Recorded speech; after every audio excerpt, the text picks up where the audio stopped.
guy all night. Friends in the group chat, talking like kings. I'm stuck in the basement, breaking my screen. Delete the app before it breaks me first. Every trade I tap just makes it worse. I swear I'm done. I swear I'm done. Good evening, everybody. Welcome to Off the Bench. That started again. We better let that stop. Off the Bench Supercoach podcast for a round 13. It was disastrous for some. Plenty of players ruled out. Plenty of, actually not plenty of hundreds. There's only like about 10 hundreds across the whole round this week. So a bit of a different week from usual.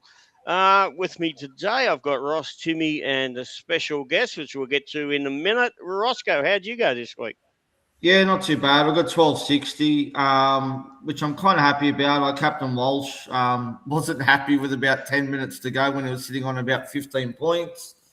Did okay in the end. Main thing is I beat Timmy. That's the main thing for me this week. It looked like he had me dead and buried going into this last game, and Casey McLean and Team Reed Martin bought the goods for me and got me home by about 30 points at the moment. So, yeah, it said 1260. Only had the bare 17, so didn't have any AE nightmares or anything like that. But I'm pretty happy with it. I think it's probably close to about par, I reckon. Yeah, we were talking off air. We think that might be somewhere around about par. How'd you go, Timmy? Unfortunately, Rosco got the chocolates right at the last minute in our head-to-heads. Look, at 12.23 is what I'm sitting on at the moment. I had only had the 17 myself. Was banking on some of the Panthers boys backing up, but unfortunately, none of them did, and I've got half their bloody team. So I was actually planning on captaining Cleary. Nico wasn't playing either, so it was sort of a free hit there. So, yeah, had the captaincy on Cleary, had the VC on Drinkwater, hoping he did something. It was one of the most horrendous games of footy I've ever seen him play.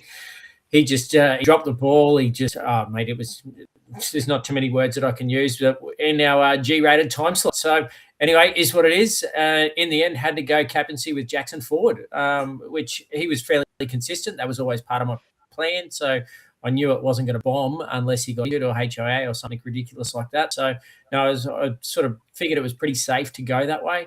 It was always the backup plan by having the VC on Drinky, hoping that something positive happened out of that. So, anyway, is what it is. 12.23. So, I'm sitting, 27,000th or something for my horrendous start and injury run. So, it's probably a green arrow from where I am, but you guys are about 10K ahead of me, so probably for you boys. Well, mate, you're still in there. You're hanging in there. Don't delete the app yet, as the song just said a minute ago. Never. Don't throw the phone in the pool like I nearly did today, and you should be all right. I ended up finishing with 12.99 at the moment. I hit a bit of luck here and there, but it's nothing spectacular, but nothing really too bad. Hit a bit of luck late with a very late trade from Drinky to Walsh, which I thought was shit until for some reason he moved from 16 points to 76 points within the last 10 minutes. Unbelievable. But we've seen him do that before. I think last year he had a game where he's on 10 points at halftime and people were swearing and deleting the app, and then he ended up over 100. So, Walsh, you can do that to you. All right, so moving on, we've got a special guest with us today. We've got 2019 champion, Dez Creek. How you going, Dez? I'm going well. Thanks for having me on. And I'll let you know, all three of you have beaten me this week, score-wise. So I'm coming in as the loser on this podcast. Well, I'll tell you what, that's something, because you were having I think you still will be. I don't think there's going to be a huge variation between top score and bottoms, the par score. But you were having a cracking season, weren't you? Yeah, I was coming about 1,200, 1,250th around there. So I knocked out still 1,217, which is probably only, like we said, 50 under par. But at that sort of rank, when you're in the top sort of 1,000 or top 2,000, you drop hundreds, maybe even thousands of spots just off 150 points. So I'm expecting a bit of a red arrow, maybe back down to 2,000th. But you know, you can if you slide that fast, you can also rise that fast. So it's not the end of the world. I just made a bit of an error trading out far longer, and he went 93 or 94 for Walsh when I probably would have been trading out Drinkwater. I really thought, like I said on the SC Playbook podcast, I was happy to trade Drinky straight in last week and then straight back out this week. And then I don't know, he just seemed in form. Like he's a hot and cold player, and he was hot. He was coming off on 120, so I was thinking maybe he can do it again. But you know, like Timmy said, he just dropped the ball. It was like the worst game we've ever seen from him. He was, I don't know. He looked like he didn't belong out there. So that sort of screwed my week over. And then I had Sanders. I had Ethan Sanders as my backup halfback as well. And he only knocked out a 40. He got a bit unlucky. He missed about 5 conversions, which I think is like 20 or 30 missed points when you deduct the negatives. Yeah. So it was it could have been better. And I also I had both Manly players, Olakawatu and Kula, not back up from Origin. So I was forced into playing guys like Makasini, who just he never scores well. He never lived up to the name. We all thought he was going to be a big powerhouse center wing at the start of the season, but he's just, I don't know, he just doesn't look that good. I actually didn't see that game, not a lot of the Tigers game, but he seemed to be scoring okay until he went off with that HIA, I think, as well. He looked like he was tracking okay to get a half decent score. Yeah. I don't know. It's just luck, isn't it? It's just luck. It is. It's just luck. I had to play him myself. I had Asako, Farnworth, and Toto sitting on the bench. Boys not backing up and on the bye. So, look, it was just one of those rounds, wasn't it? Just a little bit tough. And hey, Desi, you said you had Sanders in your backup halfback spot. Who have you got as I'm assuming Nico or Cleary is your other half? I've faded Nico the whole year, which has not been good for me.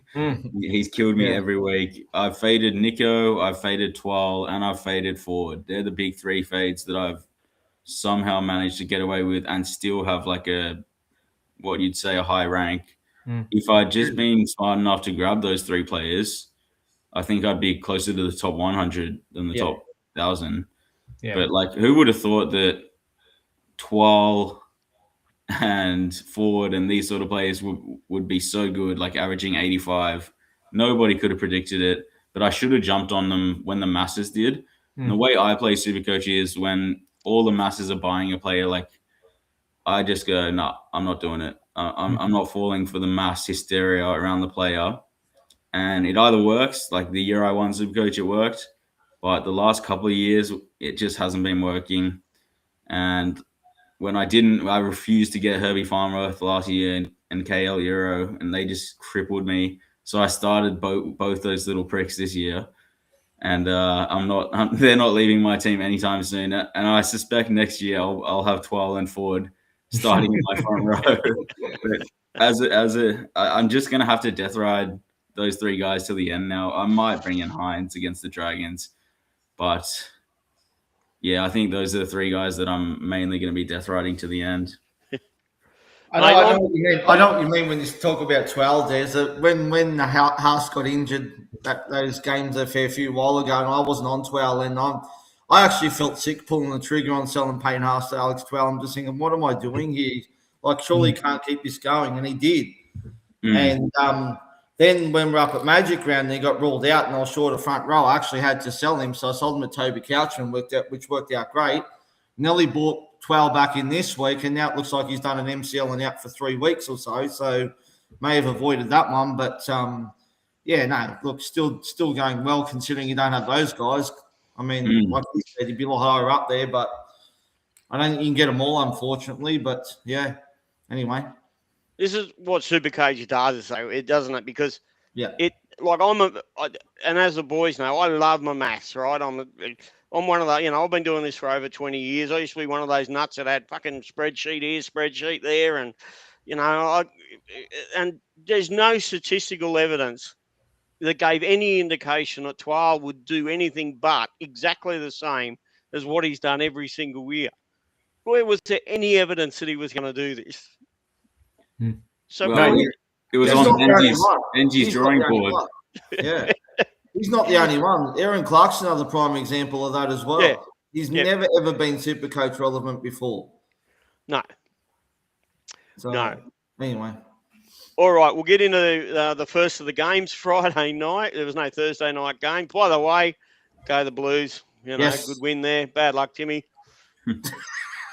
What are you? What are you, Des? Are you a blue or a maroon? I bleed blue. Oh, beautiful. Well, yeah. Best up, Gladius. That's it. I'm going home. There's only one person bleeding here, and we don't want to hear about the send off. It didn't matter. It doesn't matter. Can we also talk about how we wiped? Can we actually talk about how we wiped the floor with him in the women's Origin 3-0 as well? Oh, yeah. About that. Hats off to them. The ladies played very, very well. That was super consistent footy. They did really well. Yep, congratulations. All right, the Friday night game, Sharks 28, Seagulls 22. The Sharks without Nico. I'm a mad Manly man. I know Des is a mad Manly person. I was born and bred in the area, but I feared this game, and I was right for fearing it. We were just too thin. Braden Trindle stepped up, steer the ship around, as he does when Nico's not around sometimes. Very hard play for Supercoach. It's way too hot and cold for me. 118, certainly very nice points. Still owned by 10% of Supercoaches, believe it or not. So 10% of people out there are still laughing. Billy Burns and Teague Wilton, both the edges. 100 for Billy Burns, 92 for Teague Wilton. Now, I must say, people, if you're looking for trades, the Cronulla have a great run as far as the draw is concerned. So Cronulla is one of those teams you should be targeting. And certainly Teague Wilton is a pod and is not too badly priced at all. I think he's underneath 600 still, so not a bad one. And one to keep an eye on. You wouldn't jump on him next week, Ronnie Mulatalo. When he goes on a run, he's got a shocking base. But when he goes on a run, you'll get 4 or 5 games all in a row of over 100. So do keep an eye on Ronnie Mulatalo and just ignore the 26 he got this week. For Manly, Ben Travojevic, 104. Me and Ross have said it every single week. We were wondering 6-7 weeks ago why we didn't jump on him then. How good's he been, Desi? Yeah, he's been unreal. Like you would never expect Burbo to be averaging 70. Like he always struck me as around a 50, 55 to 60 averaging player, but they just seem to be going to him a lot more, and he's got like a few more tricks up his sleeve now. Like he's got the outside in ball as well. Yep. He's obviously been practicing that with Turbo, and now with Tolu and Clayton as well. They can all pull it off. So yeah, he's tackling hard, he's running hard, he gets through his work, and the attacking stats are starting to come.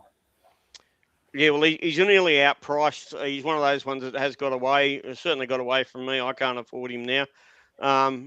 But well done if you did manage to get on him. Paseka, 74. He's actually my auto emergency this week. Got to love that as your auto emergency coming in for a non-playing Cleary. 74 points. I think Paseka is nearly a hold, but you can be selling some of these Manly players because they've got a couple of buys coming, and they're good runners. Really, sort of come to an end. Won't play round 15. Clayton Fiolo, 66. I know he's been very popular, but actually he's probably more of a sell coming up than a buy. Do you own any more of the? How many of these do you own, Timmy? Just Nico, the only one that I had, and obviously didn't play this week. I had Olakuatu and actually traded Olakuatu to Joey Taps this week. So yeah, it's when I sort of crunched the numbers, I think I worked out he's only going to play 8 games in the next 6 rounds. So he's been an awesome pod for me over the last, basically up till now. I think I brought him in about round 4 or 5. He's been fantastic. So I had him before I had 12, before I had Jackson Ford. I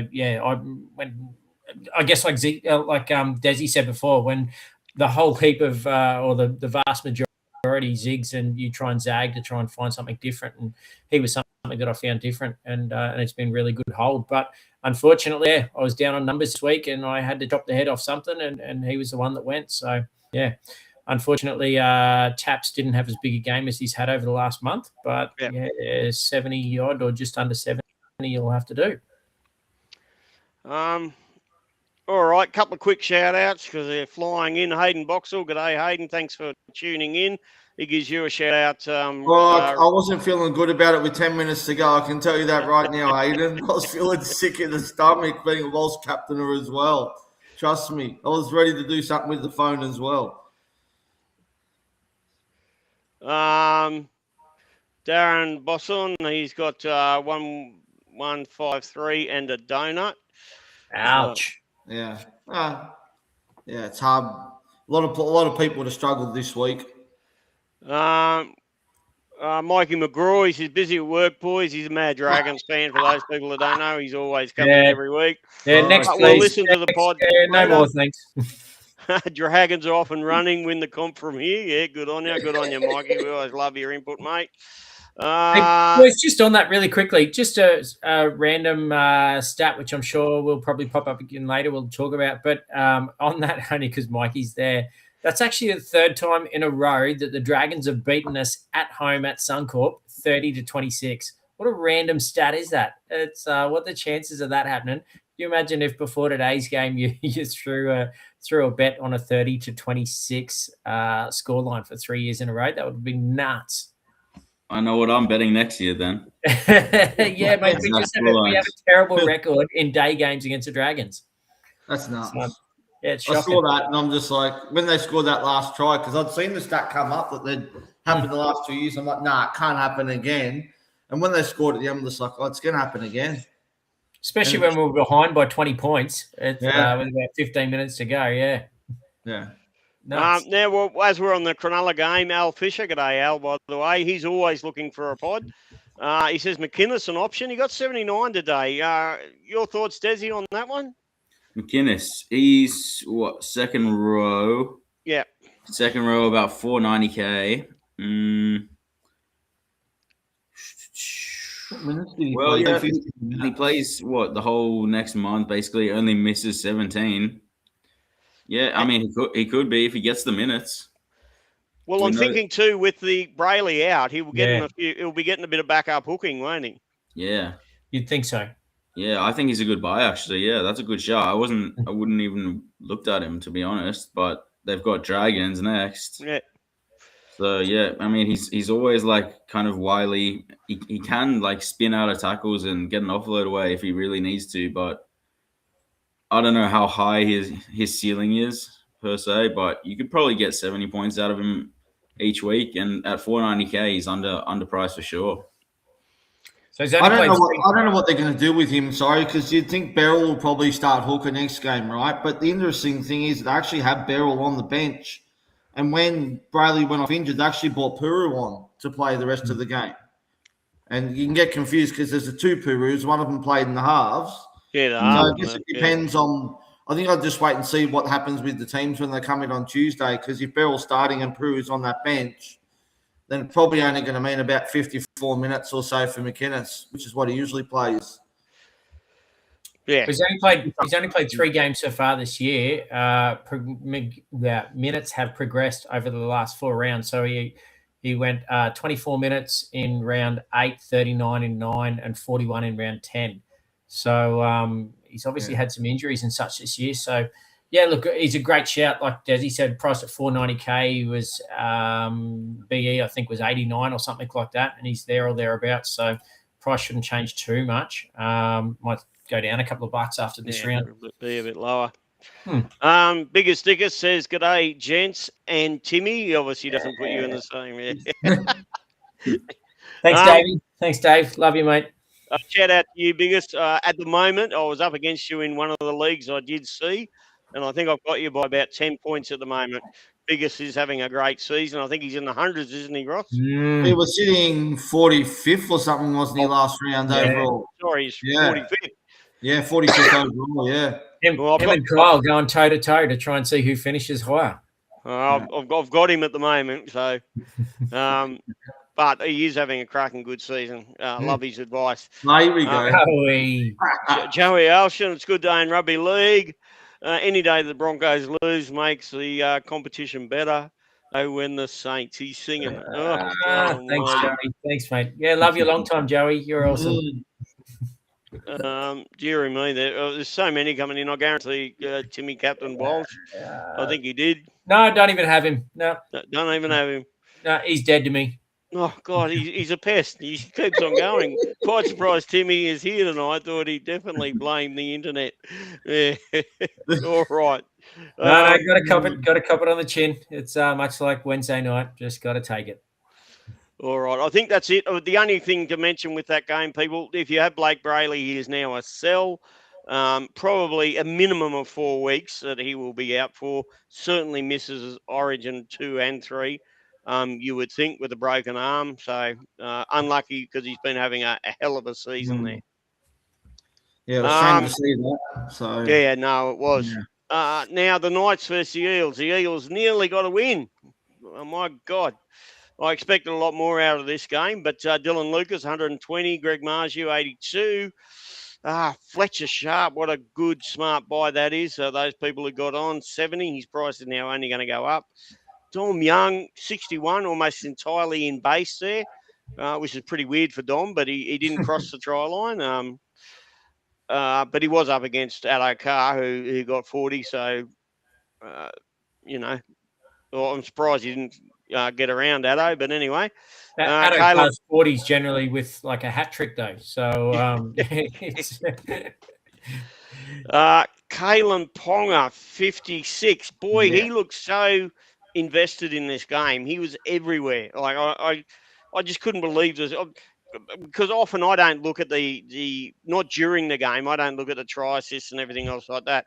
I just try to enjoy the game in the moment. But in the moment, the game looked like he had his hand on everything, and I couldn't believe at the end of the game when I went and looked at his score that he didn't have a few more line break assists and things like that. Did you catch the game, Desi?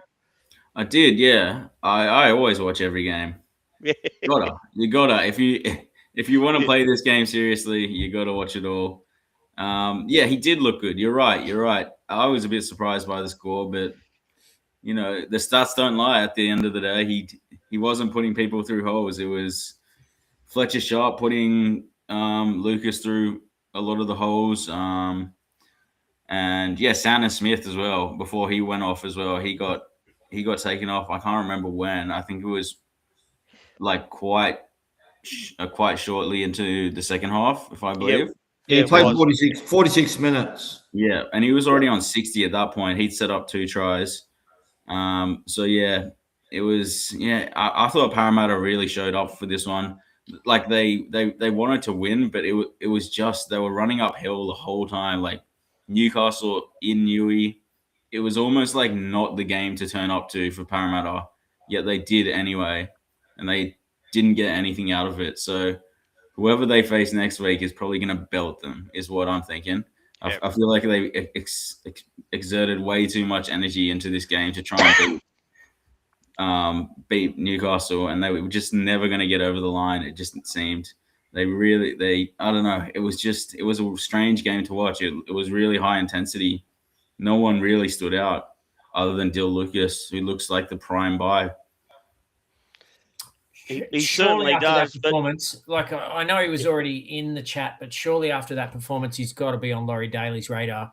I was watching the Channel 9 footy show this morning, and they were talking about him. Surely he's in the mix. He's got to be in there. They were drumming him up as somebody who could come off the bench, play anywhere in the back line, play through the forwards, give someone a spell even out of the front row if they needed to. So yeah, they see him as a versatile player, and he's as quick as any of the outside backs that are in the comp. So yeah, you'd have to think he's there or thereabouts for game 2 if they decide to make some changes. Which, let's be honest, out of your forward pack, you probably need to. Not in our second row, we don't. Olaquado and Young did a job for me. No, I don't think either of them two need to go anywhere. So yeah. No, but if you're going to dump some front rowers and move the deck chairs around a little bit, I think you could do a lot worse than playing him somewhere. Yep. The only thing is you've got to be careful with round 15 not to own too many Newcastle players, which I know that quite a few people have got already. I mean, I've been coming up against teams that have got Dom Young, they've got Marju, they've got Ponga. I'm thinking, Jesus, round 15 is just going to kill these guys. So, yeah, now is not the time, certainly, to be buying. I would dearly love him for the run home. I'm 100% on board with that. I'm not forgetting him right at this point in time. In fact, either of these two teams aren't really that relevant as buys for the next couple of weeks. Certainly, you've got to get over that round 15 first. 92 for Isaiah Iongi, came back from injury. Does look good.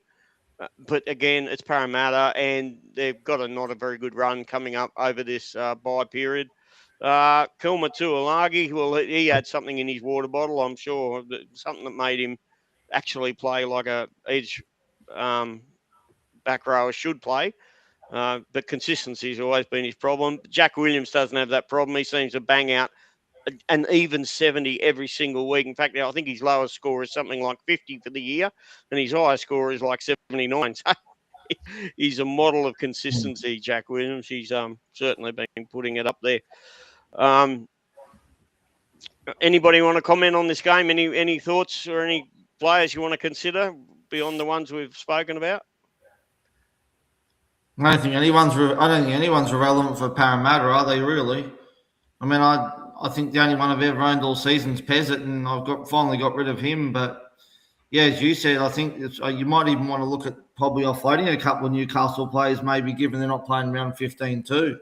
Yeah. So it makes it a bit difficult. I mean, I was looking to possibly offload Purdue next week for Fletcher Sharp, but there's probably no point given he doesn't play round 15. So neither of them play round 15, so they're both no good to me, really. So I have to work out what I'm going to do there with that one, whether I just leave it and don't worry about it. So, but yeah. Well, it's only top 13. These mini buy rounds are going to be the hard ones that people are now figuring out. That's it. Jared Watto. Watto, as we all know him in the Supercoach world. G'day, Watto. G'day, legends. Great to see Desi on as a special guest. I scored terrible this week. 12.32. Captain Walsh with no halfback, no 5'8", and left McLean on the line. Oh, man. I guess he had to make a call. Yeah. It's hard. I can't believe you'd play 2 over McLean, but anyway. Well, McLean, to be fair, was named on the extended bench yesterday, but, I mean, given he was named there, I think it was probably most likely he was going to play. I don't think they're going to name him on extended bench and not play him. Yeah. So, yeah. I'm not sure what this means. My Hayden Boxall said his pod is Hugo. Oh, I think he's talking about Hugo Savala. Oh, okay. Yep. Oh, it is a good pod. We'll certainly talk about him when we get down there.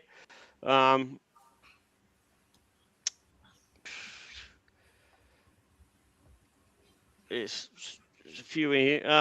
Joey Alston. Lucas has to be in. A couple of changes I'd make, lads. McLean in for Cooler. Ash in for AFB to the bench for Safidi. Strange to start. Lucas, that all makes sense. We've all had a bit of a say on that one. But you're 100% right with a fair bit of that. Yep, absolutely. I agree with those.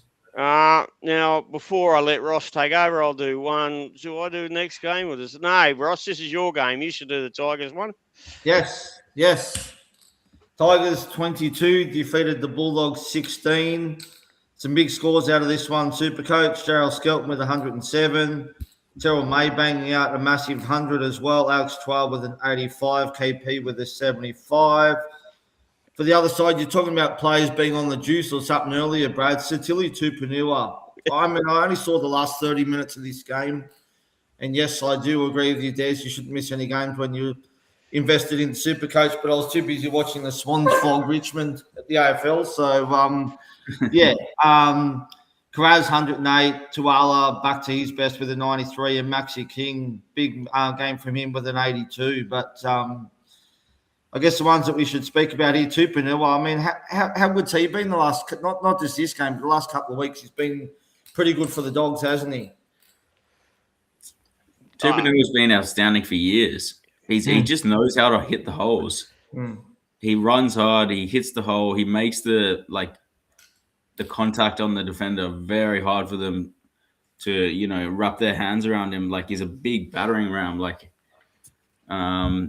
you definitely need like 2 or 3 guys on him to drag him down. If you get him one-on-one, isolate him close to a half or even a center out wide, he's just always going to go in. Kind of like Olakawatu, but with even more agility, even more like speed. So I think he's an outstanding player, and he's got the dual status as well. Yeah. And obviously Kiraz is back to his best. He's going to be pretty much the most bought player this week, I would say. He looks outstanding. And then there's also the chance that he gets thrown into the New South Wales team as well. Has anybody heard? Sorry, Des, but Karaz went off with about 10 minutes to go, and he limped for about 15 minutes of that game before he actually went off. Has there been any word as to what the injury might have been? Anybody heard? I have Physio has not reported anything yet on him. Interesting. Yeah, because he went off with about 5 minutes to go, and about 10 minutes before that, he was nearly a passenger. He's just limping around out there. I know the guy's made of glass, but geez, that'd be hard. That'd be bad luck. On Satili Tupanua, so that's his 4th game in a row now where he's played 80 minutes. Prior to that, he was sitting somewhere between the 30s and sort of 55-minute mark. But now that he's jagged that second row forward spot and playing 80, absolutely, he's priced at 540.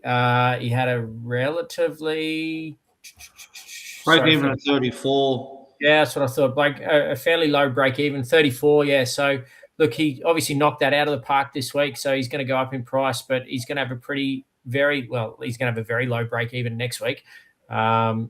So, I think if you want to have a look at their draw and make sure that it works for you for the next 6 weeks, then I think you could do a lot worse than jumping on him, especially with his dual position. And there's a few handy guys now that you can flick back and forwards. So, The only downside I've got with bringing in Dogs players at the moment is that they don't play 15 or 18. Yeah. And that's what I mean. You've got to make it work with over the next 2 weeks.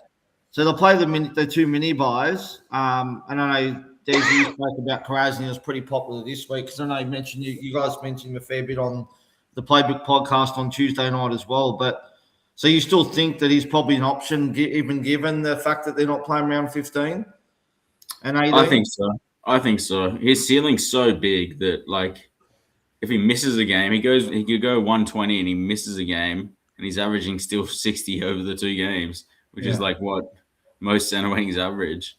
So it's like, he's the guy that can really explode and hurt you if you don't have him in the center wing, kind of like Herbie. There's very few of them around. Kiraz is one of them, so you really have to take a look at him. But if I get news, or if we get news that the injury is not bad, then I think I'm happy to buy him, even though he misses 15 and 18. Yeah. Do you reckon they'll leave him at fullback? Is there a world where Connor Tracy gets back and they'd leave Kiraz back there? There is a world, yeah, definitely. And also I said this on the podcast on Tuesday. I don't care whether he gets moved back to the wing or not. As long as he's tackle busting and offloading. Yeah, that's the Kiraz we know and we want. Absolutely. Yep. And he scored 2 tries in 2 weeks at fullback now, but like it's that probably won't keep up.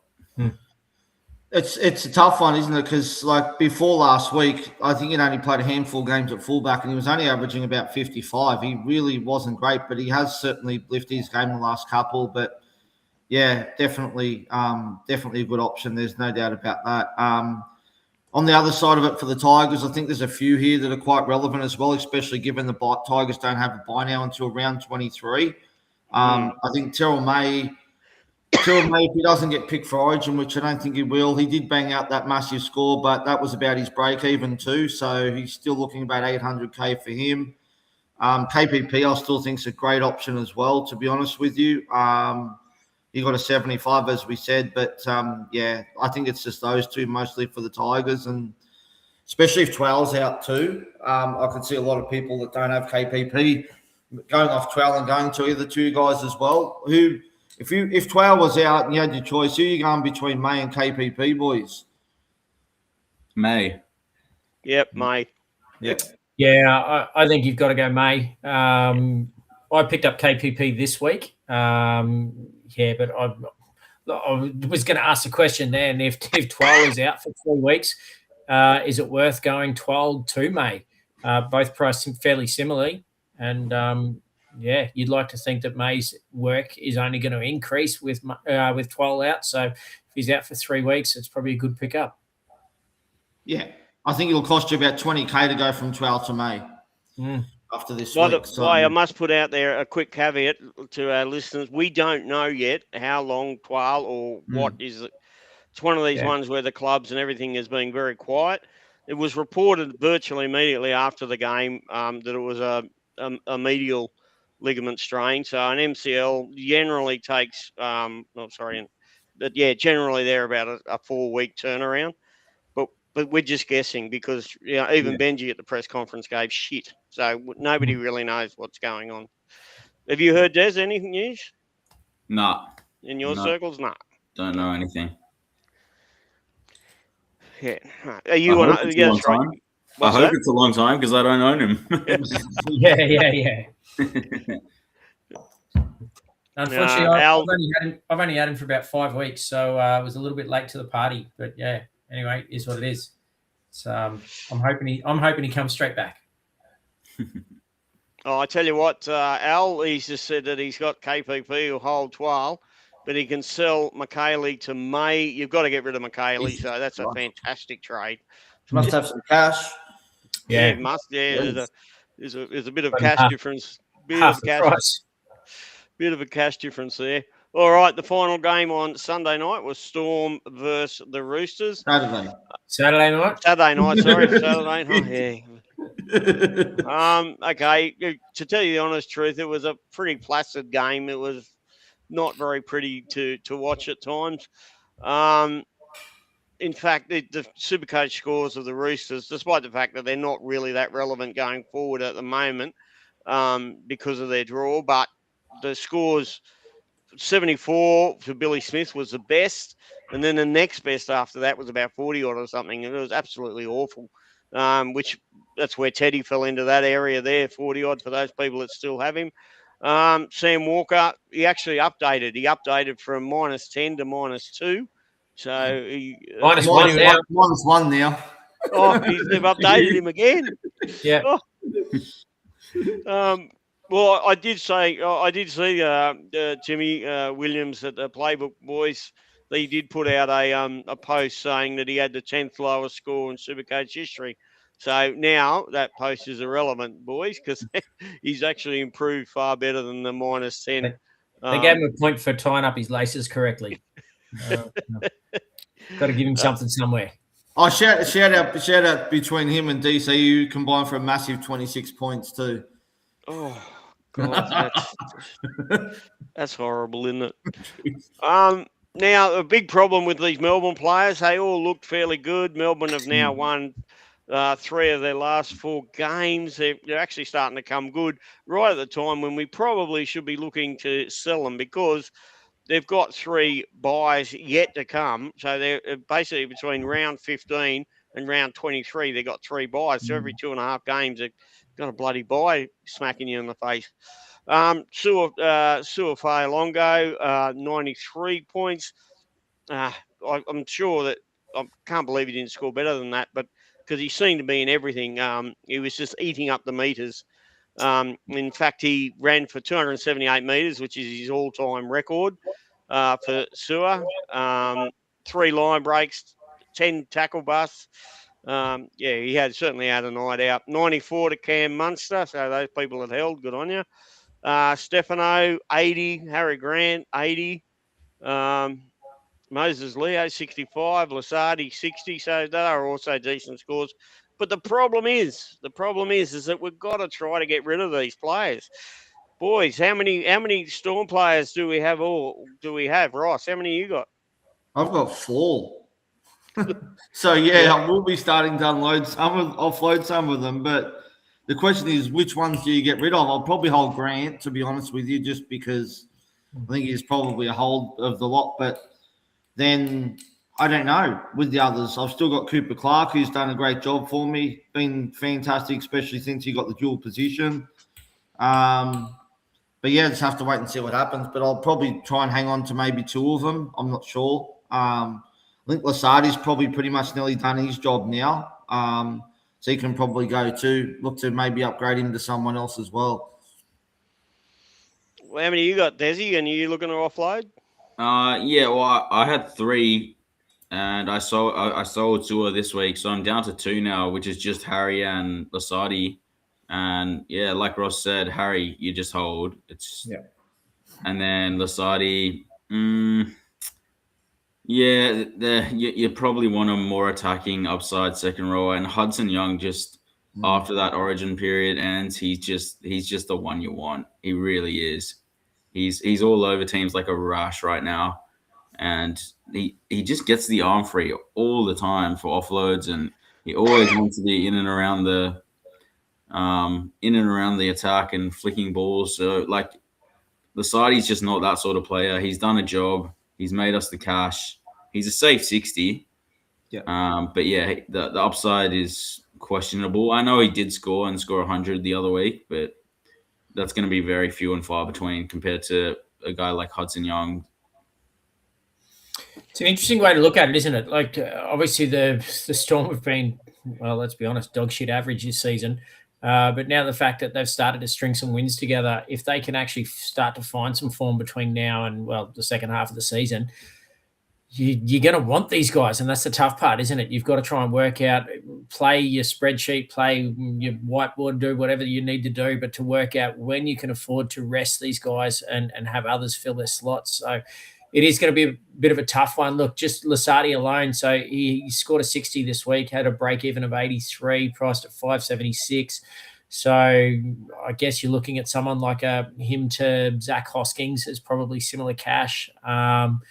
So, that'll be the tough part. It's great to drop him, but then you need the money for an upgrade, or you've got to find somebody who's in form who will play over the next 6 to 8 rounds, who you think's going to be better off. Otherwise, you've just got to hold him. And then if you're like me and you've used 10,000 trades already, what have I got? 18 left. So I can't afford to get rid of all 4 of the guys that I've got. Yeah, no. Well, I've got Warbrick and Stefano to get rid of, so they'll both bite the dust this week. But I'll be holding Grant, like all you fellas. Al Fisher said Ramsey ran Sewer down. Yeah, that was really interesting. I was going to mention that one. Yeah. It's funny I was going to talk about that, but it's he's quick, isn't he? Cody Ramsey. Well, I didn't think he was that quick. Did not think he was that quick at all. Now, Al does have another question. I'll let you answer this one if you like, Des. Teddy, a sell now or hold versus the Raiders and sell round 15? I know what I'd be doing, but what do you reckon, Des?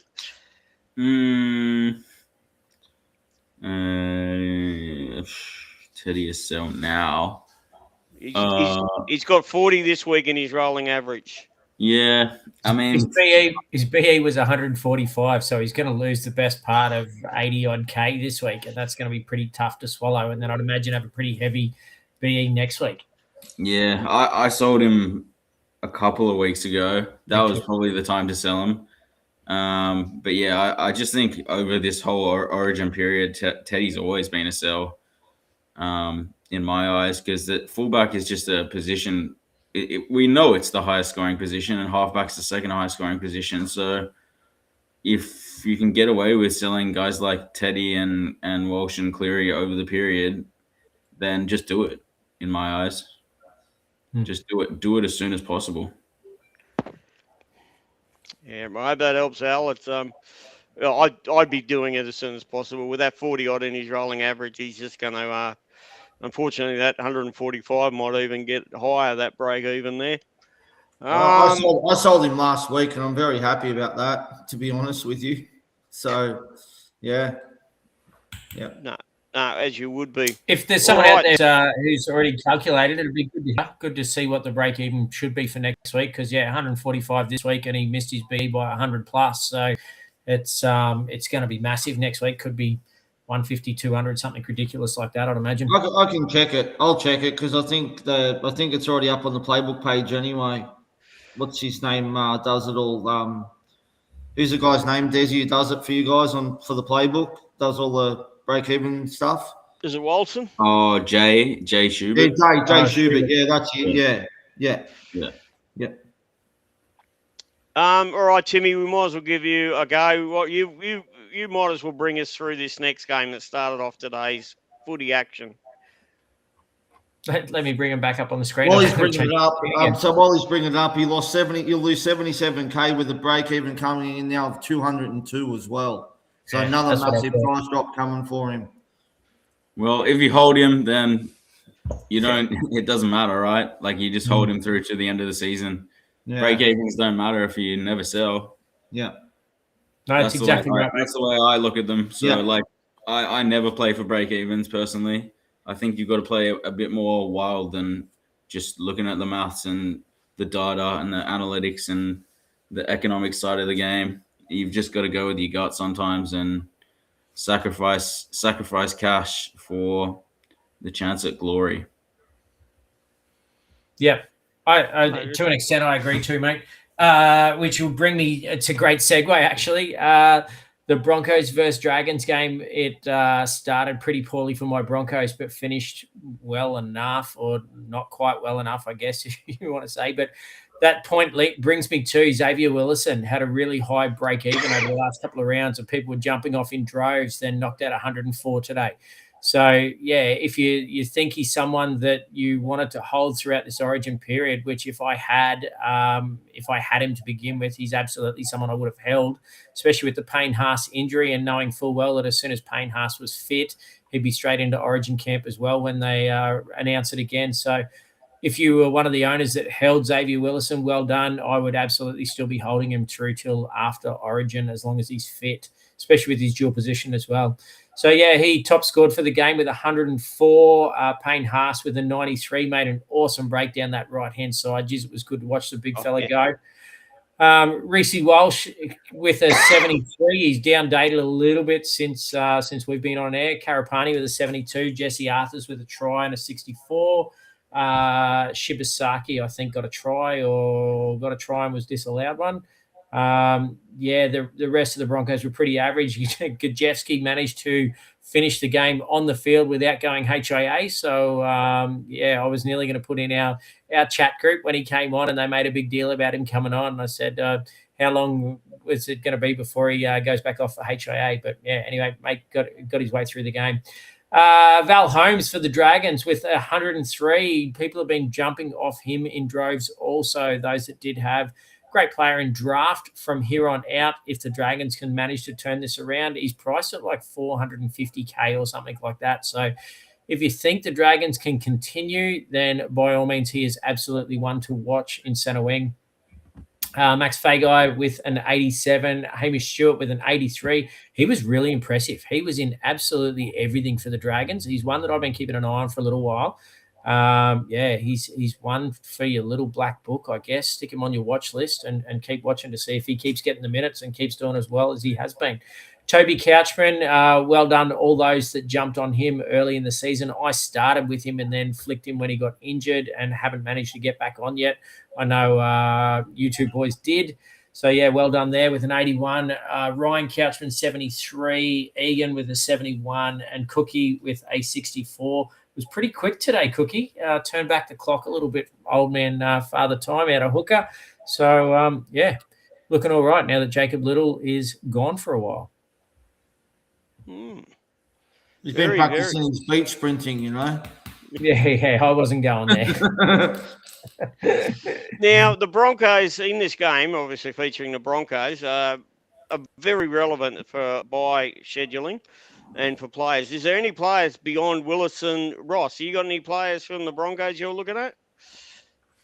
Oh, well, only Payne Haas, but that'll be after Origin because after today's effort of banging out a massive, played 80 minutes today, mind you, coming back from injury, he'll go straight back into that Origin team. So can forget about trading him in now. Other than that, I don't know. There's really anyone else that I've really got my eyes on, to be honest with you. It looks like Pat Carrigan could be up for a while too. Nothing in concrete yet, but he was left. He was seen in a moon boot today as well. Wasn't able to complete the game, so that's not great news. Hopefully for Queensland's sake that he'll be available for game 2 for Origin. Maybe not for New South Wales' sake, but anyway. Yeah, not really, to be honest with you, Brad. There's not really anyone else that's sort of sticking out for me. I mean, Xavier Willison's an interesting one, especially now if Carrigan's out for a while. A couple of games there, he should probably play middle where I thought he scored better. I think he hasn't really looked that good on the edge, but he certainly did today, though. He looked really good. He's just a big mobile body, and he's really hard to tackle. So, look, I work with some of his coaches that he's had through juniors, and reckons that he can play anywhere in that forward pack, and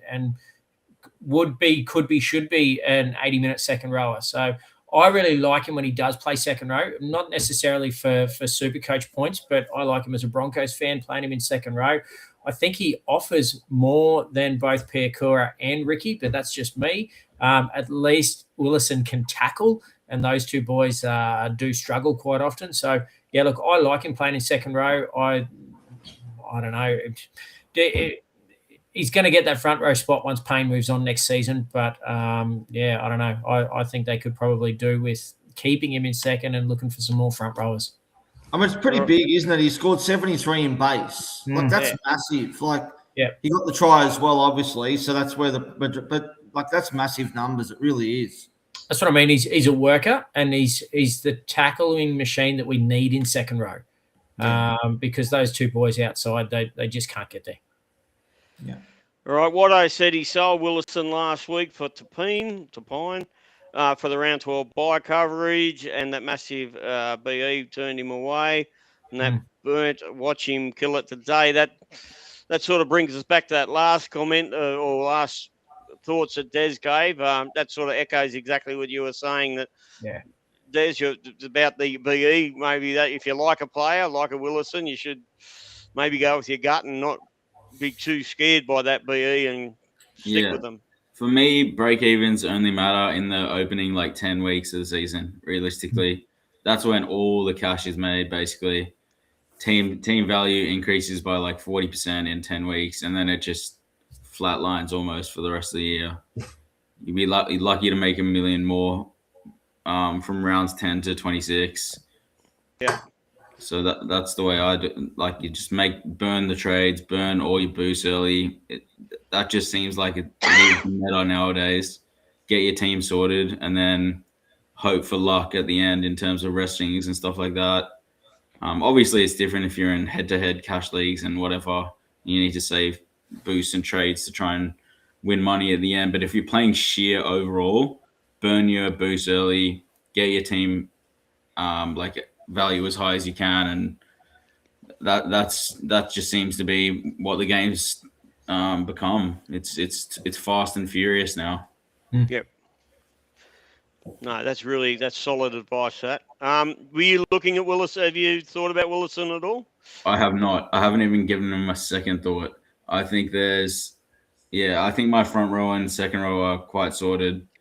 There's just no room for him, and I don't think I'd be playing him in my final 18.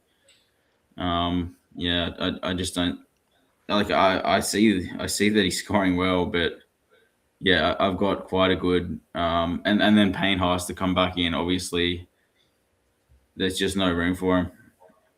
I don't even have Jackson Ford or Alex Twell. And there's still no room. Who have you got in front row? I've got Terrell May, Toby Couchman, and IPAP. Fair enough. And I've got Paseka there as well, who I could obviously shift. I'm going to shift Paseka on soon.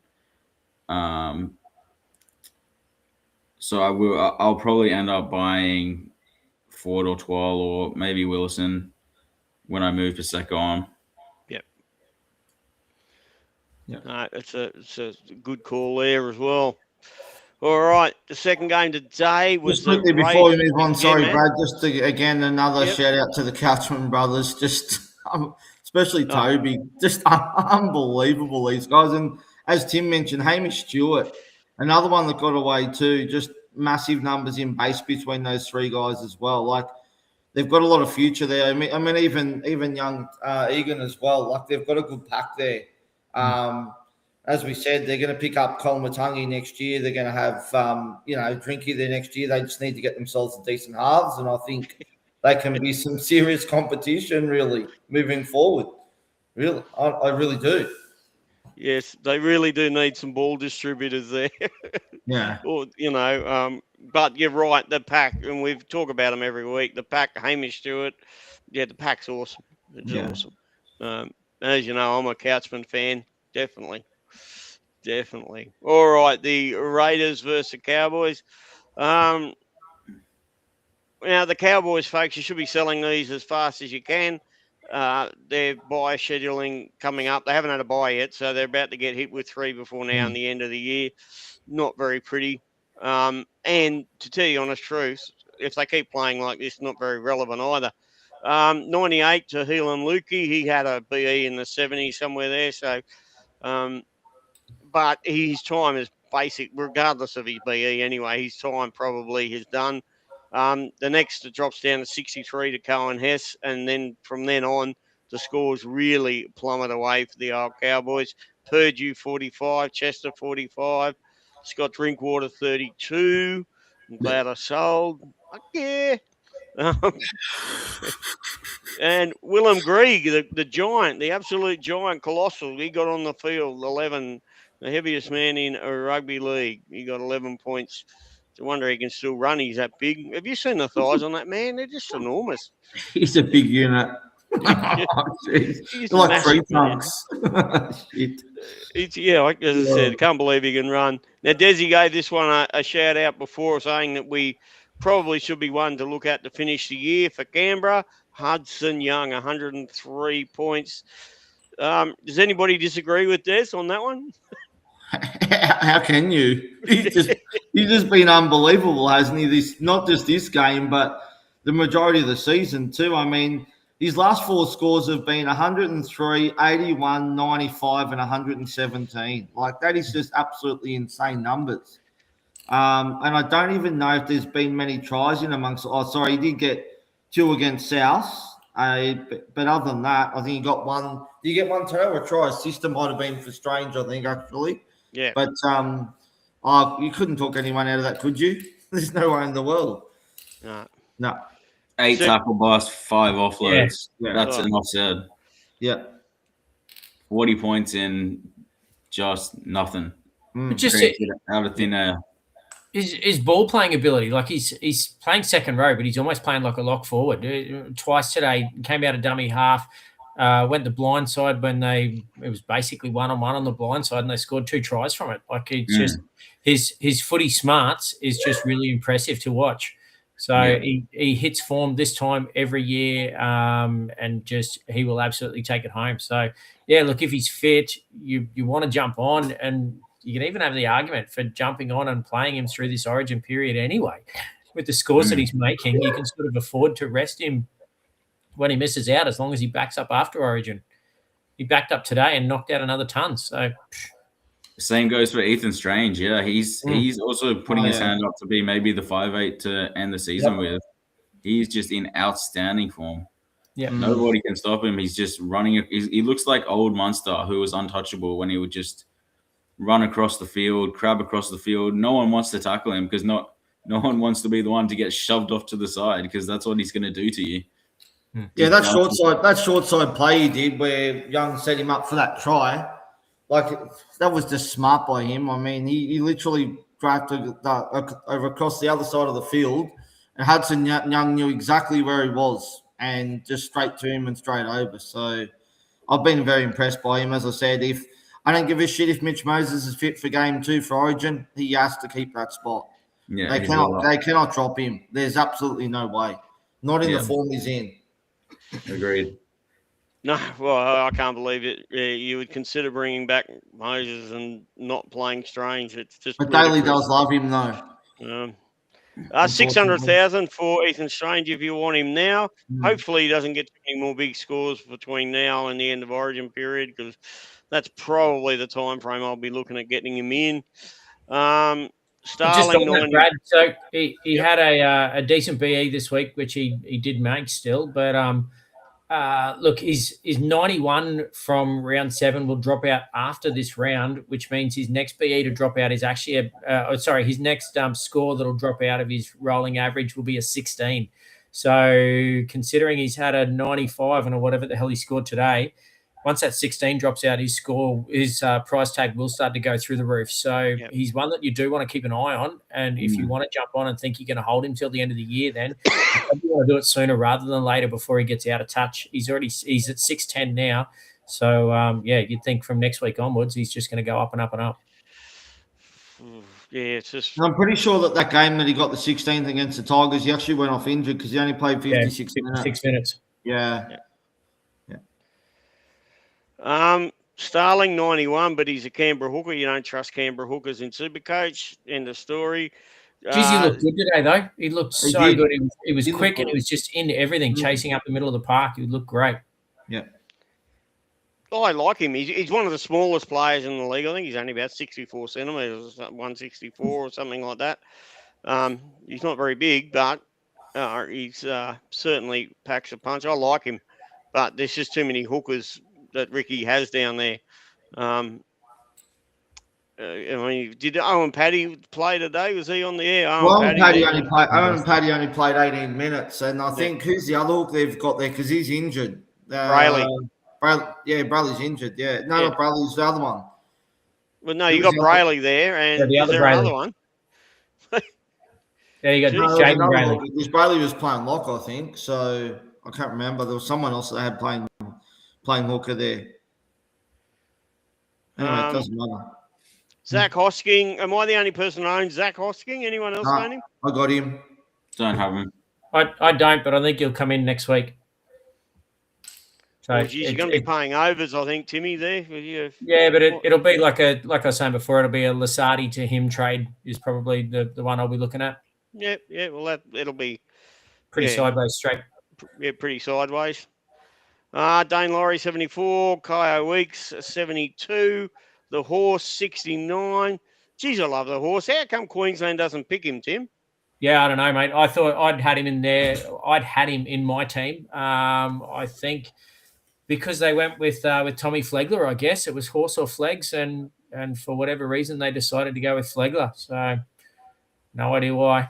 He probably owes Billy money or something from about 10 Origin seasons ago when he was actually relevant. So, who knows? They're both sort of got a bit of mongrel in both of them. So maybe for some strange reason, Flegs just got the chocolates this time around.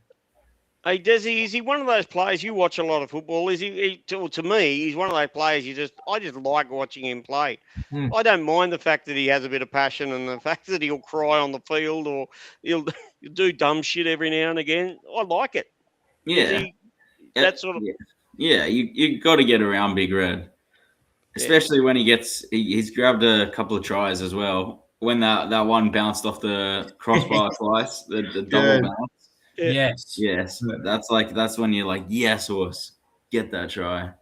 No, I don't think he'd have many haters out there. I think he's I don't know where he's from originally, but he strikes me as like a tough country boy. Oh, certainly, I don't think I'd come up against him, but he certainly is. He's one of those players that just makes watching football fun. You know, he's fun. They had Matt Lodge shaped up against him today, and the commentators were into it straight away. Just went, but I don't know who you put your money on, but they were both just eyeing off each other, and it was interesting to watch. Yeah, well, don't start me on Lodge. I don't think he should even be playing. But anyway, I just got one more comment on this game. This might sound Yep. like a salty non-owner who sold him a few weeks ago, but Helam Lukey is doing my head in these last 2 I weeks. love it. Talk about junk time. Junk time this week with a try at the end. Junk time last week with a try at the end. He looks like he's going to bang out a 50 or 60. And 2 weeks in a row, he's got a junk try. It's doing my head in. Seriously. I love it because everyone jumped off him. So yeah, he's been a really good hold for me. He's still pretty highly owned. I was still own. Yeah. No, just you guys jumped off him. Didn't help you today, Timmy. Yeah, no, I was still No, own. but he did. I think Desi owns. Did you say you own, Des? Who's this? Lukey. Elam. Lukey. Oh yeah, I still got Helam. I was so close to selling him. I was so close because he's not a keeper. He really isn't. No. He's just got that one trick, and the trick just keeps working. Teams, I don't know how teams keep letting him do it. Like they know the hole that he's going to run through every time, and they just can't close it. And he gets through there almost untouched. Whereas like I know Olukwatu has the same trick, but Olukwatu has to like smash through like 3 or 4 players to get there. Lukey just goes bang straight through it untouched every time. I just can't wrap my head around how teams haven't understood that there's a clear way to defend him, and like once you stop him, you stop the Cowboys essentially. There's definite ways to stop the Cowboys. Rushing up on Drinkwater is one, and shutting down that Lukey hole is the other. And they just look dead in the water without Dearden there, to be honest. Because Nanai used to be the same. He, I mean, mind you, he could catch a bomb as well. But I mean, you look at him, you look at Jacob Preston, very similar. They just run those similar lines and just go straight through. Now, Davey London's just said he's sending a bit of Lukey love. And just before you get on with the last game, Rosco, Davey also, he wants to know, is there any truth to the rumour that you are Nathan Lyons lookalike? Oh, please. It's not like anything like him. I'm telling you now. Far out. I don't know. I don't know. I think there's a bit. We'll have to get a picture. Well, I'll tell you what, for our next pod, we'll get a picture up and do a compare the pair, Brad. How does that sound? What do you think, Desi? Do you think he looks a bit like? Does he look a bit like Nathan Lyon? A little bit. Yeah, come on, Des. Jeez. All right, hit us with the last game, Ross. Well, to me, before this was probably the game of the season so far. I mean, considering the Panthers had Isaiah Yeo, Cleary, Brian Tolo out. Obviously, the Warriors had a couple missing too in Capewell and Barnett. This was an absolute cracker of a game to watch for me. Panthers got the win 20-18. Alamonte was great with 102.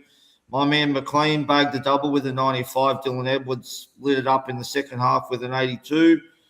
Desi's IPAP got him a 74. He looked pretty good too. And Jack Hogger with a 71. For the other side, oh my God, Jacob Laban's top scored for the Warriors with an 83. Tuapiki, he had a great game, I thought, too, with an 81. Timmy Martin, thank you very much for those couple of try assists at the end with a 77. And Jackson Ford with a 75. Played 80 minutes, 67 of that was in base. And Aaron Clark with a 69. Pretty much expectable points from everyone across the board. There's no outliers there. Yeah. I think everyone scored pretty much what we would have expected pre-game. Maybe Tuapiki overscored a bit, but he's really hard to handle. He's definitely knows how to find a hole. Like he's shades of young Ben Barber, just slides through gaps, not afraid to take on like little spaces or the sideline as well. McLean just a freak in general. But obviously you can't trade him in now. Edwards, yeah, he's a great pod over this period. If he'd caught that ball off Jenkins in the last couple of minutes, I had a lot of money on Edwards to finish off a multi. Like I'm talking $1,000 plus. If he doesn't throw that forward pass, I couldn't believe it. I jumped off the couch. I was like, what was that? Milky Jenkins has gone downhill. That was a But shocking pass, though, wasn't it, Des? Like, he just completely was. mistimed it. It should have just gone himself. Yeah. Tuapiki was there, but he was like facing the other way. He could have just gone himself. So I mean, Jenkins, he's still 625K, still knocked out like a 60 today without a try. Still probably like a center wing you want to run home with after the Origin period, probably. Yeah.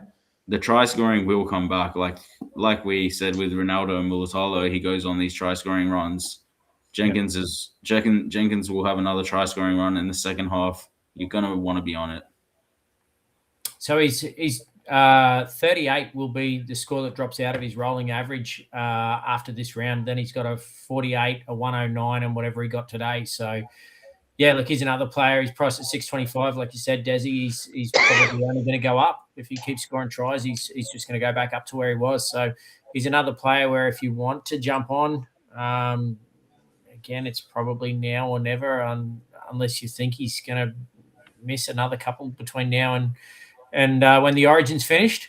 And not miss a couple of games. I mean, like not score so well. Maybe look at the draw and who he plays against and go from there. Well, I was just going to say that because he doesn't play round 15, but they've got the Tigers next week, next Sunday, and then on round 16 they've got the Titans. So that's what I mean. You'd be nearly tempted to bring him in next week, wouldn't you? Even with that round 15 bye, especially with him being back at full strength next week, you'd imagine. I don't know. I'm looking forward to owning Toto over the next couple of games as well. Good job. It's not bad. The ball just doesn't go his side, though, does it? No. Well, that's why Toto has been scoring, because they have started to go right instead of left. And that's probably why Jenkins hasn't scored so well over the last 3 or 4 rounds. I mean, he got 100 last week, but previous 3 or 4 rounds, was just that they weren't going left as much. So, yeah, it's they're starting to look a little bit like the Sharks, aren't they? The wingers on the left score 3 or 4 weeks in a row, and then the winger on the right scores, and it just seems to flick back and forwards. Got to keep teams guessing. That's exactly right. That's what the best teams do. They don't want to show all their cards, not at this time of the season. No. They'll have plenty of tricks up their sleeve for later in the season and finals games. You don't mind, Desi, a Brian Toto shout? You think he could be a nice pod to absolutely at a very good price? Yeah, definitely. I'll probably jump on someone like him. He's just got that pedigree, doesn't he? He's got a 20 or 30 on him, but I think he's been playing hampered by injuries for the last couple of years. Like his legs are always taped, but he looked good. He's starting to tackle bust out of his own half again, and the Penrith, the switch may just flick and they might just go left to right, just like that. Yeah, I had him when everybody else was jumping on Milky, and like we said at the start of the show, mate, sometimes you got to zig when everyone's zagging, and unfortunately it hasn't worked for me. But over the last couple of weeks, it has started coming back. I really just wanted him to play today. And I think that's what I was hanging out for. But yeah, anyway, I didn't think the wingers were the ones that weren't going to back up. Yeah. Yeah, as Davey added in there, it was a great game to watch. It was a cracker of a game. Couple more questions. Watto says, do we think TMM holds Metcalf out now after the game today? That's a big question. Metcalf was cut from the squad yesterday, so I don't see any reason why if he's gonna take that spot. I think it's his to lose now. Morris players aren't really relevant to trade in next week anyway because they're on a bye. But I think he holds a spot for sure. What do you reckon, Des? You reckon TMM? You reckon he's going to hold his spot there? Yeah, he'll hold it. I think they showed enough today, and he did enough, and he's done enough so far that he probably holds it. He was kind of keeping them in the game. Him and Tuapiki single-handedly kept them in the game. So yeah, I think his attacking prowess and like ability to create stuff out of nothing, it gets him locks that spot down for him. Yeah. He certainly was a very popular buy. I nearly wasn't going to do it, but I ended up doing the trade. But to get rid of Peasant, like just about all of you did, I think, except for Timmy. Yeah, I got rid of Peasant months ago. So yeah, but 2 weeks ago I had 3 5/8s when everyone else was saying it was a dog shit position and we're getting rid of them. So yeah, is what it is. But I think I'll probably go Cody Walker to TMM in 2 weeks' time after bye. Was the only reason I didn't go this week. All right, folks. Well, that's all the games. We're going to wrap it up soon. If you've got any quick questions, shoot them through. But quickly, I'll go for around the table. Rosco, any trades you're thinking of at this early stage? No, too early to know yet. To be honest with you, no, I couldn't even. No, not honestly, no, don't know at all. As I said, I do want to move on Purdue, but yeah, just have to wait and see what happens there. I don't know what I'm going to do, to be honest with you. It's just 5/8. I don't know if I want to do anything, what I want to do with it. You know what I mean? If there's anything I want to do there or not. So, yeah. Well, don't forget that for round 13, the next one's round 15, the next buy. For that buy, it's only the top 13 players that count. So positional, filling each position goes completely out the window. That doesn't matter. So you can have 3 fullbacks and just all the rest just up in the upper forwards and not even have any wingers if you want. I know. I just want Purdue each position. Yeah, I know. I just want Purdue out of my team. Just sick of seeing him there. To be honest with you, he needs to go. Do you do much buy planning that way at all, Desi? Do you have a look at I guess when playing overall, you've really got to do a fair bit of consideration. But that just your top 13. Do you sort of think of it that way? Not really.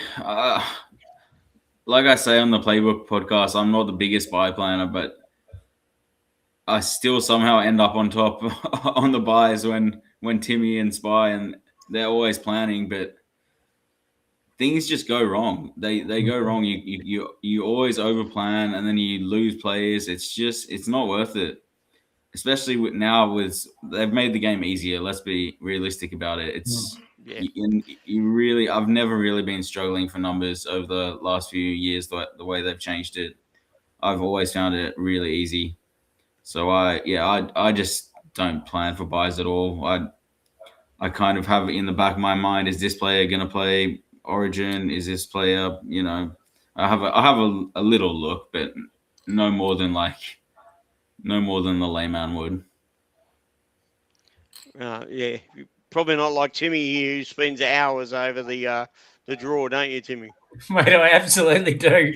I did heaps of buy planning and it didn't help me this week. I was thinking I was going to have 19, 20 players and what I end up with 16, 17 in the end. So, yeah, I mean, at least it was quality that I had and got plenty of decent scores. But unfortunately, just 1 or 2 guns that I was really banking on to fill a couple of positions or improve a couple of positions I didn't have there. So, them's the break sometimes. How many trades do you guys all have left? I've got 18. I've got 20 and 1 boost. I'm down to 16. Yeah, wow. I was freaking out. I have max traded. I haven't held a single trade yet. So as for my trades this week, I think 0. Yeah. I think this is the week where I'm going to hold fire. My only trade that I could possibly make would be Tolu to Kiraz. Other than that, looking at my team, I'm content to just let everyone saturate, and I think it's a strong enough team that I can just sit and like you said, Purdue's probably a sell, but I think he's just in a trough right now. He started the season with 5 really good scores. Now he's but 45 is not horrendous. It's we're in an era of Supercoach where it is, but back in the day, 45 was considered a normal score. But I don't know. I still think Purdue has more to give, but if I was going to upgrade, I'd go to Strange or even Matt Burton to end the season. I think Matt Burton could be a really good 5'8" pod because he's got the goal kicking as well. And the Bulldogs they'll surely come good. They'll make a charge towards the back end of the season. I have a good feeling about that. Did Burton play against the Tigers yesterday? He did, didn't he? Yeah, I think he knocked out like a 60. Because the Critic did the goal kicking. I'm sure he did, didn't he? Sure, Critter was kicking. Critter was goal kicking. Yeah. Well, he was, yeah. Yeah. He's been kicking over him, I was pretty sure, most of the season. Yeah. So he got 60 without the goal kicking and not much else. No try assist, nothing. Yeah. I guess it all depends if he's in that Origin squad for the second game too, as well. Yeah. Question for you, Timmy, just came in. Does Timmy use Botox? The wife does. It cost me a fortune. No, not me, mate. Not me. I could get getting rid of some wrinkles, but yeah, that's a whole other issue. If I rub it any harder, just the hairline's going to keep going further back. It's bloody teaching year 9s, it'll do that. If you already own Hosking, who would you be trading Lazati to? From Jared. Hard to know without seeing his team, right? I like IPAP. I'll say Tupanua. Why not? And Tubes, yeah. Yeah, Tupanua. Why not? No one's on. I don't think many's on him. I know Bergs has him, but I haven't seen him in many teams. Yeah. I mean, I managed to pick him up in a couple of drafts as well a couple of weeks ago, which was very handy. But yeah, I haven't seen him in many sides. I think at the moment, especially until the end of the buys, if you're picking up guys up there, I think you want dual position players. I think it's just the benefit of being able to flick guys around in the buys is a massive, massive big plus. When I've been trying to pick between player A and player B over the last few weeks, that's how I've gone, looking for guys that you can flick back and forwards between front row and second row. It really does help in these big buys and mini buy rounds. So, yeah, that's probably the best advice I would give. Yeah, which was why I was sort of looking at IPAP if you've already got Hosking. Same thing, Satilli. If you want a real pod, look, obviously Davey's come into this question. He says Lucas. Mm-hmm. That's obvious. If you can get Lucas, you get Lucas. Lasardi to Lucas would be an outstanding trade. I don't think any panelists here tonight would disagree with that. And but if you can't and you want something a bit different, Sia Wong would be mine. Yeah. Well, I'll raise you your Sia Wong, and I'll raise you a even bigger pod, probably in Burbo. Well, we did talk about him. We have spoken about him. So, yeah, Burbo certainly mid-600s is... priced a bit more. I mean, Manly's buy coverage is pretty good too. So, you know... They don't play 15. No, but they've got the rest of it, though. They play the two mini buys and play 18, though. Yeah. So, yeah. I guess it depends if you need the number or not for round 15 as well, Watto. That's the other thing. Yeah. All right, folks. Well, believe it or not, we've nearly been going an hour and a half. I think we've bashed everybody's ears long enough. Anybody else got anything more to add? No, not for me. Really. Just thank you, Des, again for jumping on. Appreciate it. Love your work you Thanks do. for having me, boys. You guys do on the Playbook podcast, which I always listen to every week, and I'll be Absolutely. tuning into the weekly wrap on my way to work in the morning as well that Molson does. So, you know, if you guys haven't checked that out, everyone should know the podcast by now. So do go check it out with Timmy and the boys. Yeah, I don't mind Wilson, actually. I don't mind him. I always do enjoy that. Also enjoy having quite a few beers with Tim at Magic Round. Of course, you didn't make Magic Round, Des. No, I didn't. I had a wedding to go to.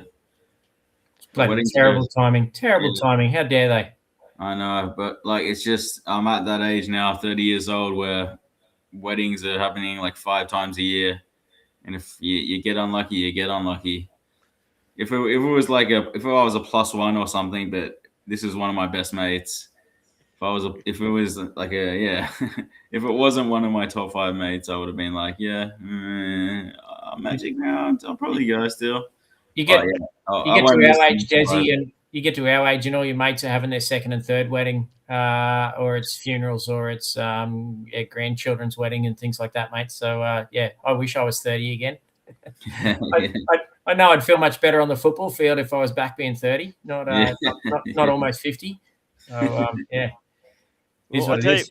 I don't know how Spy ended up, but when we were with him Saturday, wasn't it? Late Saturday. Yeah, he's I've looking never a bit seen a bloke's dusty on the eyes. Saturday. Oh, Yeah. it's so red. There were road maps going down there. Like, God, he was. Good value, He looked. great value. Because they were sitting in front of it. They were sitting in front of us on the Saturday, remember? And he was Yeah. there in his single. He was looking a bit worse for wear. Oh, he wasn't looking. He wasn't Go looking hard the or go best. home. That's Spy's motto. They had a lot of fun with their live show, I think. So that was good value. Good value. All right, and Davey says that Wong and Burbo are both good shouts there. So, hope that answered your question for you, Jared. Thank you very much, everybody, for tuning in. We'll be back Tuesday, probably around 6 o'clock. That time seems to be working out very well. Oh, excuse me, for everyone. Till then, thank you very much, everybody, for tuning in. We had quite a stack of people there at one stage.